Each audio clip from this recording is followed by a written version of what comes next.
So welcome to the evening event, which is a chat with esteemed guest Nicholas Vince. And Steve's going to take the lead on the questions, and then we'll throw it to the audience. So thanks everyone for coming in, and enjoy. Okay, so we're screening Hellraiser, obviously. So we're going to start with that. And it was Simon Bamford introduced you first to Clive Barker? Yeah, I mean, basically Simon and I were at Mount View Theatre School in Crouch End in London. And I was 2 or 3 years after we graduated, and I was still working as an art framers in Crouch End. And then I just got invited to a party. I'm assuming it was Simon, because Simon was already working with Clive as part of the Dog Company, which was Clive's fringe theatre company. It was a group including Doug Bradley, Oliver Parker, who plays the Removal Man. They were all part of the Dog Company. And I just met Clive at a party, and he asked me if I'd like to go and model for him. And you can see bits of my body on the covers of the books of blood. I've got a lovely, one of my favourite, I was very lucky, kind of through that, and many years later I did modelling for comic book artists, a guy called John Bolton, Dave McKean. If you ever pick up a copy of his book, Cages, right.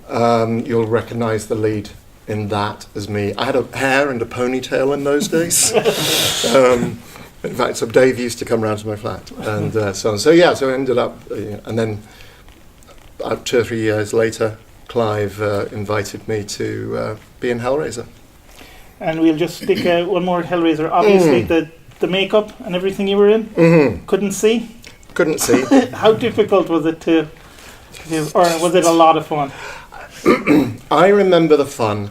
I also remember it was like sensory deprivation wearing this thing, because literally, so the way they put it together, the usual question, how long did the makeup take?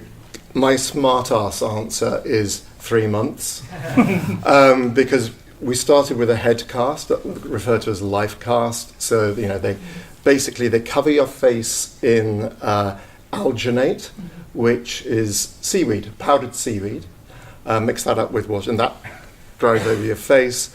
And then they don't put straws up your nose. It's not like Mission Impossible in the TV series. For years, Simon and I were saying, "Oh yeah, they put straws up our nose."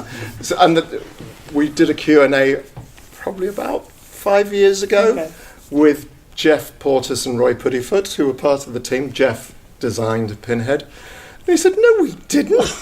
That would be a terrible thing to do. There was somebody with a Q-tip wiping, making sure, because once they got the alginate on, then they put the plaster of Paris on, so there.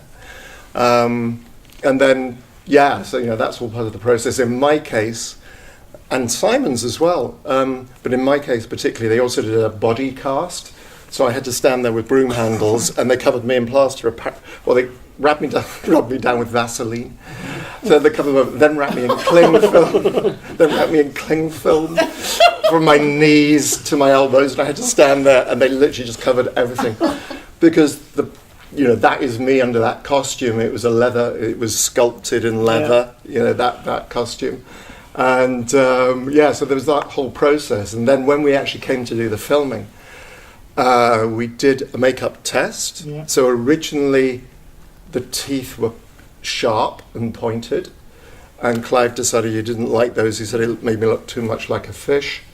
And so you see the teeth you see are kind of more or less replicas of my teeth, because basically the way the teeth work, honestly, it's like the magician telling you how the tricks are done before you see the trick, which is never good. But, incidentally, who's never seen Hellraiser? You can be honest. 3, that's 4. Okay, cool. I'm not going to. This is not really spoilers. This is not plot. I'm not giving you plot, but this is how they did it. So the teeth that you see chattering are plastic teeth that sat outside my face. They're attached to dentures, held on with DentiGrip, which is what you put dentures in with, and that makes you salivate. So the sound that I was most known for and Simon, because he had the same process, was as you try and so you've got the teeth in. Then they put the mask on, and then they cut up condoms, and they stuck those between the teeth and the lips of the mask, which is a one-piece mask, which still exists. It's still in the hands of a private collector. It doesn't move because it's so fragile now, because the latex is now that thing. And then they cut up condoms, use super glue to attach them between the teeth and there, and then they squirted KY jelly in to represent the saliva. And it's not really when you first see the chatterer come through the wall, you'll see at the back of his head, it looks as if the skin has been pulled back to reveal the skull with the blood on it. That's because the mask had shrunk. But the first day when they came to do that, because that scene was the first filming I did, and it just said, okay, we'll fill it with blood, which kind of became the catchphrase for the film. If there was a fill it with blood, or elephant cum. That was the other. That was, and I literally only learned this a month ago. I just had this thing of the guys from Image Animation. There was this. You see it particularly on Frank when he comes through the floorboards, and it's on us. It's smeared on us, and it's basically a very thick, white, viscous liquid, which is basically soap flakes with water. Diluted soap flakes with water. I literally only learned that about a month ago because I was doing one of these with Stuart Conran, who was the runner for the makeup, and he was 16 years old at the time. Wow. He got to go out and buy all the condoms and KY jelly in Cricklewood where we filmed. He said he got to know all the chemists really, because he literally would walk in and buy everything inside. You're saying that would demystify. I think knowing this can only enhance. Yeah. Oh, good. Yeah, that's it. Yes. That's it. Also in Hellbound, yes, you had a nasty injury. Do you want to tell people about that? Yeah, okay. Thank you for helping me relive this moment. So, it's fine. It's my fault for telling people in the first place. So basically what happens, this is a spoiler for Hellbound. Basically, at the end, Chatterer comes to an unfortunate end. And my unfortunate end involved a tentacle hitting me in the chest. Now, the way you do that in the movies is really quite simple. You hold the chest, and then you hold it there, you hold the tentacle, and you go and react with that. And then I did that, and I screamed, opened my mouth. Now, behind me was what we referred to as the torture pillar, which you'll see featured heavily in this film, which are basically railway sleepers hung from chains with various sex toys nailed to them. I remember some of them. Various things, including sex toys. I remember some of them. Anyway, there was one spinning behind me, and from it there was a piece of wood, and from that there was a chain, and from that there was a 12-inch rusty rice hook, and that went into the roof of my mouth. And of course everyone was really pissed off because the cameraman had just tilted up, panned up. So you see it, and you couldn't recreate it at all, but it was like, you mean I went through that and you didn't get it on camera? I wasn't going to go. So yeah, and because of the teeth, of course, it was literally just the very, very tip that went into the roof of my mouth. But it had to get me to A&E and tetanus jabs and so on. Not going to shock you with this, as you know I'm a huge fan of your writing. Thank you. And I think everyone here, if you haven't read any of Nick's stories, he has 2 great books of short stories that you should definitely check out. I know we were talking the other day about, there's a couple that are my favourite. Okay. That I want to just ask you about. One is Family Tree. Yes. And the other is Having Once Turned Round. Ah, right, okay. Where the ideas for those came from. So the first one is a werewolf thing. A werewolf thing. They're all kind of family-based, isn't They are, yeah. I published my first book of short stories first collection called What Monsters Do. And the first thing, or the most reaction I got was, you must have a really sick family, Nick, because all your short stories are about really twisted families. And I'm going, my family are lovely. I get on really well with my brothers. My parents, no longer with us, but Mum had passed by the time the first book came. I got on really well with all of them. It was a very nice, happy middle-class family. I think it's probably what allows me to write that with such comfort. I've always been fascinated by werewolves. I started... The first horror movies I saw were the Universal. Classics. Yeah, the Universal horror movies. And then I graduated to Roger Corman. I love Roger Corman, Vincent Price, Edgar Allan Poe. I love those films. And many other. And we were talking about Theatre of Blood, which Madeline was in as well. A huge fan of those. But yeah, so in the Universal horror movie. Now, funny enough, I did one of my YouTube shows on werewolves recently, and I had always remembered that it's the 1936 off the top of my head movie, which is actually a remake of the Universal. So the first Universal werewolf movie is Werewolf in London, and in that, it's the idea that you become a werewolf, doesn't matter how good you are, but you can only be killed by a silver bullet fired by someone who loves you. And that family tree just sprang from that idea. And it's great. We won't ruin it for anyone, but there's a wonderful twist. Yeah, that's where it came from. And then the second one you mentioned was having once turned round. Yeah. Having once turned round, he walks in fear and dread. Okay, so a man upon a lonely road doth walk in fear and dread, and having once turned back, walks on, and turns no more his head, for he knows a frightful fiend doth close behind him tread. Anyone recognise it?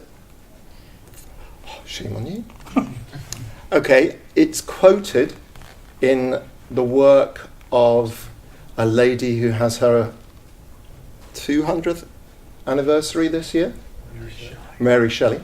It's quoted in Frankenstein, that phrase. I first came across it in who she was quoting is Samuel Taylor Coleridge and the Rime of the Ancient Mariner. Yeah. Who's read Rime of the Ancient Mariner? If you haven't, it's a long poem, but it's gorgeous. It's just brilliant. It's absolutely superb. And it was just that. It was that phrase has haunted me. I read the poem first when I was a boy, and there was that, and then there was somebody used the word storyteller phrase, and I thought, the storyteller, story taker. What's a story taker?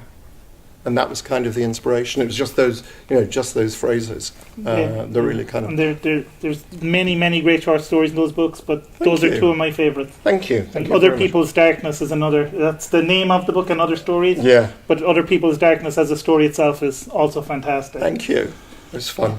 That was good. Yeah, you mentioned there your YouTube show. Chattering with Nicholas Vince. Yes, really imaginative title. Chattering with Nicholas Vince. Again, everyone subscribe and hit the little bell.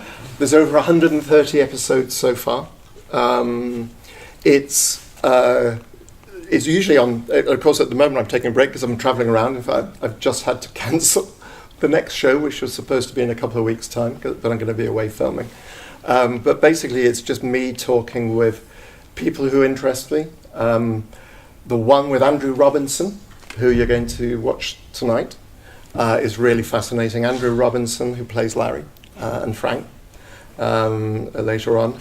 Amazing man, who's just retired as a professor teaching drama in the US, and is a really, really interesting man. And just recently I've been interviewing people about their hidden horrors. Yeah. And their choices of films, and Andy chose Seven Samurai, The Seventh Seal, which are films which I'm sure you've heard of, and it just and I said I'd not seen them before. It was just such a great, I've got to watch these things out. They're great films.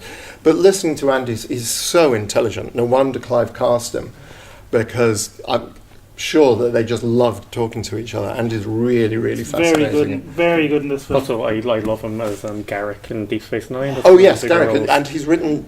He wrote a book. He wrote a book about Garrick. Yeah, and his relationship with the Doctor. Dr. Shearer. Yeah, Dr. Shearer, which I want to read because it sounds really interesting. And is lovely, really intelligent, and is now returning to acting. One quick thing, so before we go to the audience, you're getting back into acting again, as you just briefly mentioned? Yes. That's right. I'm looking at my bag because I think I might need to grab my bag. And I'm just going to grab my bag and just hope that my telephone's in the top. Because I got to an age now because what I don't want to do is to offend anybody. But like all the directors I've been working with recently, that horrible moment where you grab your phone and you think it's run out of battery, but no, it hasn't run out of battery.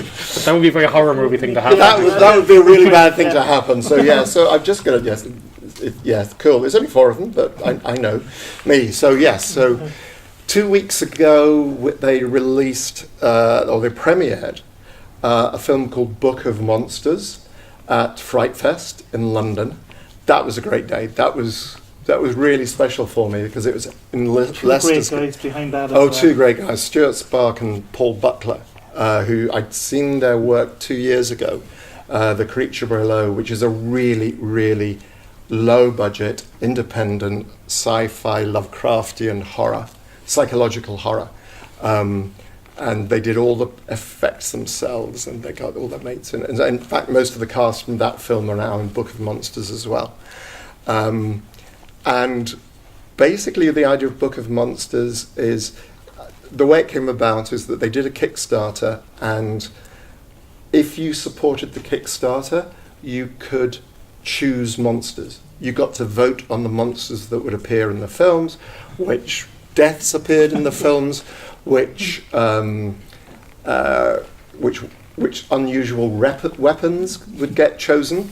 And guess what? The vibrator definitely made it into the movie. It's all practical effects, and they premiered it to a sellout audience in the Prince Charles Theatre, which is one of the places that was the first place to screen Hellraiser. Wonderful. There, and so it counts as my second Leicester Square premiere because the first one was Nightbreed when that came out. So it was really cool. So that, and once they did the Q&A at the end, they were able to announce that it's got distribution already. Wonderful. That's coming out from Dread Central Presents. Great. Yeah. So I'm really pleased for them, and want to work with them again. They're really cool. And that's another good episode of your. Yeah. Of your pod with the two of them. They're great fun. They really are. They're lovely, lovely guys, and so talented, and just really, and the most amazing film set I've ever worked on. They were so good. They were just, actors really appreciate film sets that run to time. And it's just like, yeah, you need to be here, Nick. You just need you dressed. Yeah. And it just flowed so smooth. Amazing experience. So there's that one. And then the others, I'm just waiting for them to come out. I filmed them. There's Heckle, which, oddly enough, features a heckler of a comedian. I had one day on that. It's a lovely cameo on that. That stars Danny Dyer, who just won, the daughter of Danny Dyer, who just won Love Island. All right. I don't know if you guys... Any Love Island fans? Any Love Island? No, okay. I have to admit, I went, Danny Dyer called his daughter after himself. That was clearly my only... But it also features Clark Gable III, who is Clark Gable's grandson. I've not met either of these two lovely people because they weren't on my day film. But it's a really nice film. It's going to be dark. It's going to be real. And that was another really interesting chattering show with Martin Pick, the director, because he chose It wasn't Songs of Innocence and Experience. It was another one of the William Blake poems, poetry books of poetry. That just absolutely fascinating, which had helped spark the Gothic imagination and so on. It was a really fascinating talk. We could talk for ages. Martin, really amazing animator as well.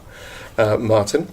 And then I've just finished, a couple of weeks ago, I did a day on an anthology feature film called For We Are Many, which is, who recognises that quote? For we are many. Yeah, My name is Legion, for we are many. It's the Bible. So that's an anthology about demons. It's the demons who inhabit the Gadarene swine in the Bible. Yeah, that's a quote. And I played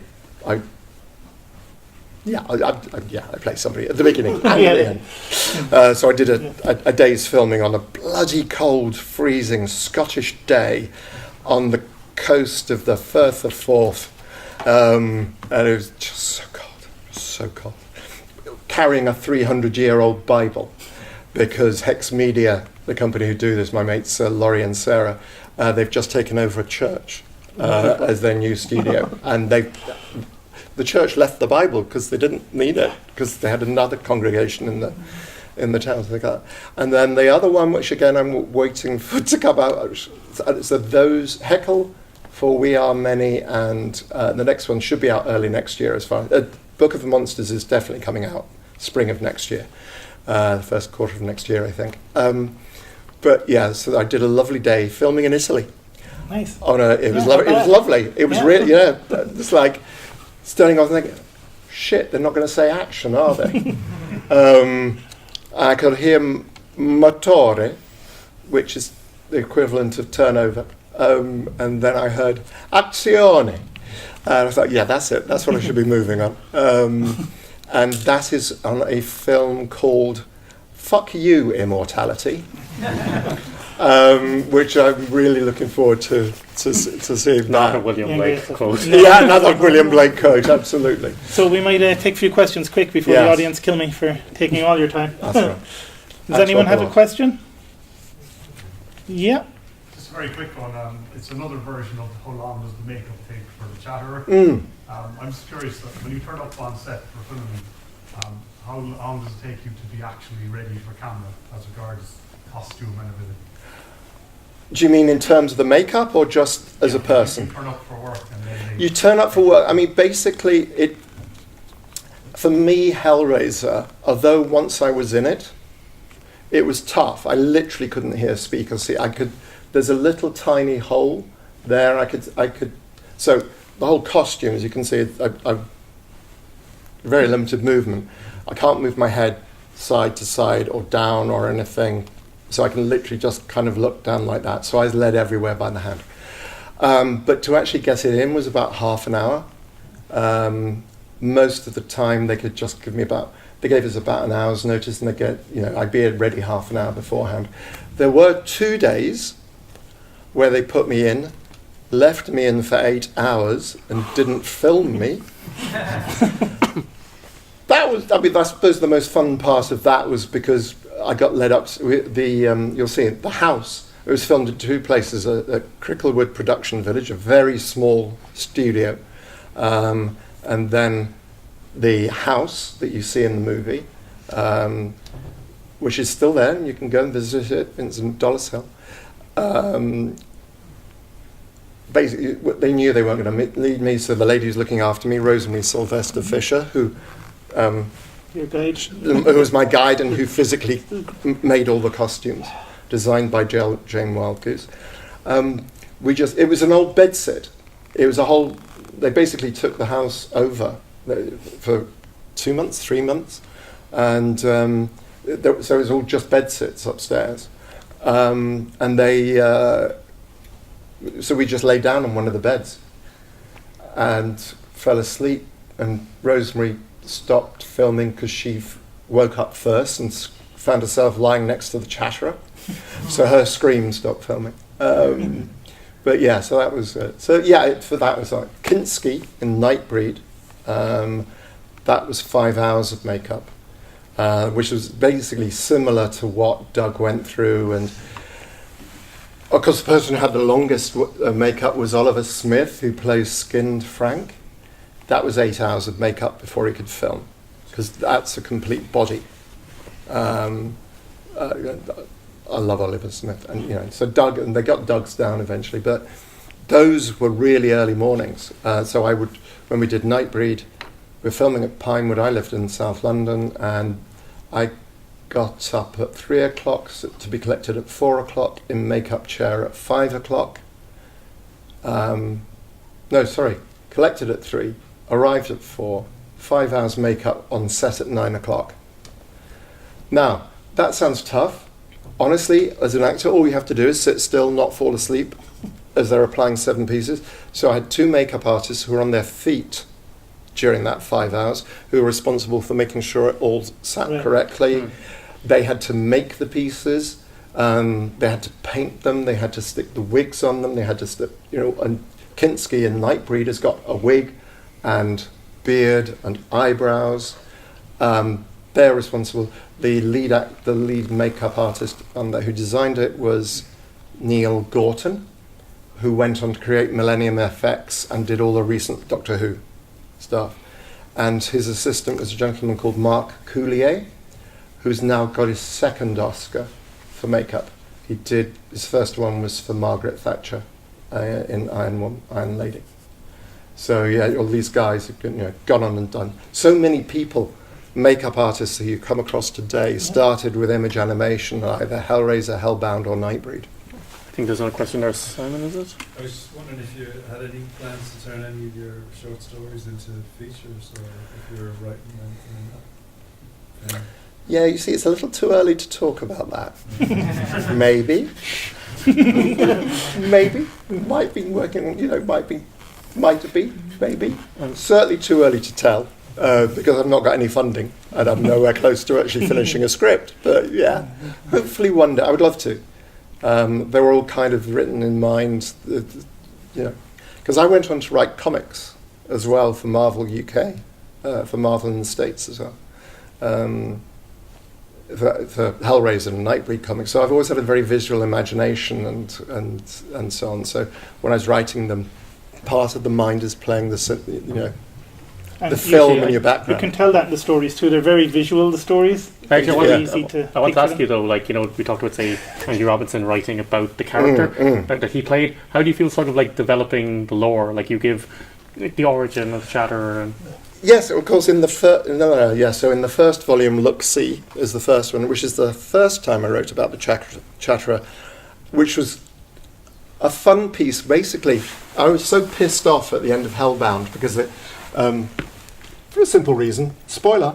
Spoiler alert! If you've not seen Hellbound, when Chatterer dies, when some of the Cenobites die, they revert back to their human form. And I was thinking, great, I heard this, I thought, great, this is going to be on TV, on screen.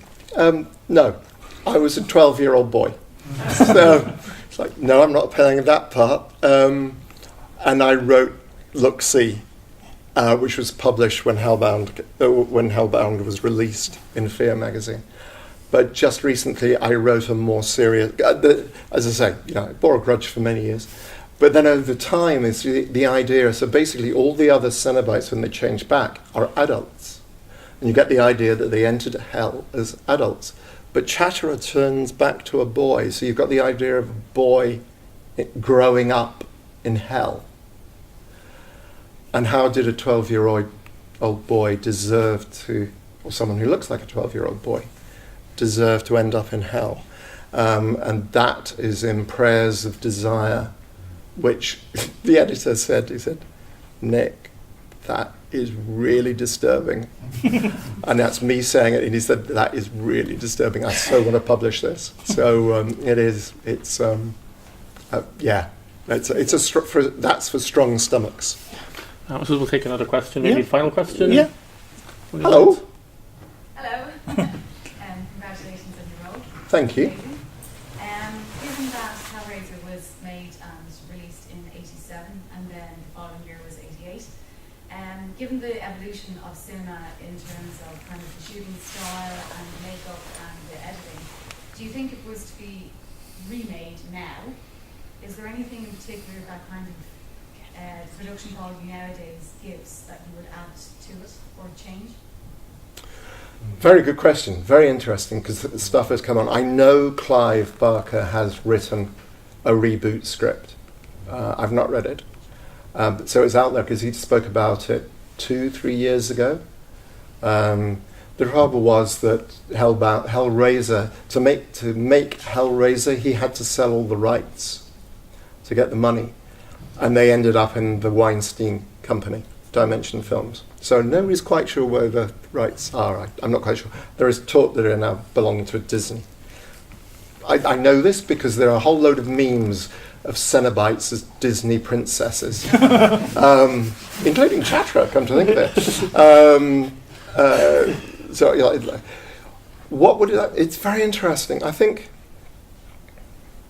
firstly, when you watch this, who here is a filmmaker?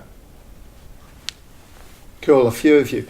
I've seen Hellraiser a lot, and I've written and directed my own short films now. And what I love about this is watching Hellraiser as a filmmaker, because Robin Vidgeon, who is the director of photography, and Clive got some just beautiful shots. I mean, there are moments in the movie where you just think that edit doesn't work, but the visualization, there is a moment. Sorry, if you don't want to hear spoilers and you've not seen the film before, cover your ears now. There is a moment where Julia is bringing back the first victim, and she literally hesitates between light and darkness. Look at the way it's framed and the way it's lit, and she literally hesitates on the threshold between light and darkness. And it's a beautiful, beautiful moment in the film. I think that one of the things that makes Hellraiser work is the story, the direction, the acting. Not just, from my fellow Cenobites and myself and so on, but Julia, Claire Higgins, Andrew Robinson, just amazing people. But also the victims. They're really, really small characters, but you know everything you need to know about these men. Absolutely everything, and within 4 or 5 lines of dialogue, which is partly to do with them, partly to do with Clive's genius as a writer, and so on. Those are the things, the story, that make it work. And I think those are the things that, generally speaking, make films work. So what you now have is translating Clive's imagination for the Cenobites. Now, when Hellraiser came out, one of my favourite lines that I coined about Hellraiser is, no teenagers were harmed in the making of this movie. This came out in the time of the Stalk and Slash. There was nothing like Hellraiser. I'm getting goosebumps. It's really hard, I think, unless you were there in 1987 and you know what the AIDS crisis was like. You know just the atmosphere then.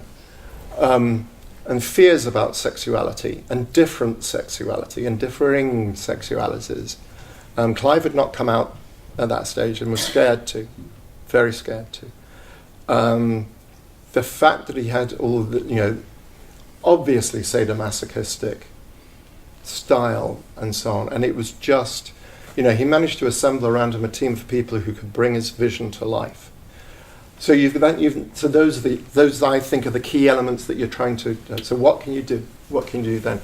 Well, you can do better than the CGI that you see at the end, which I happen to know they'd run out of money. Basically, CGI hadn't physically not been created in those days.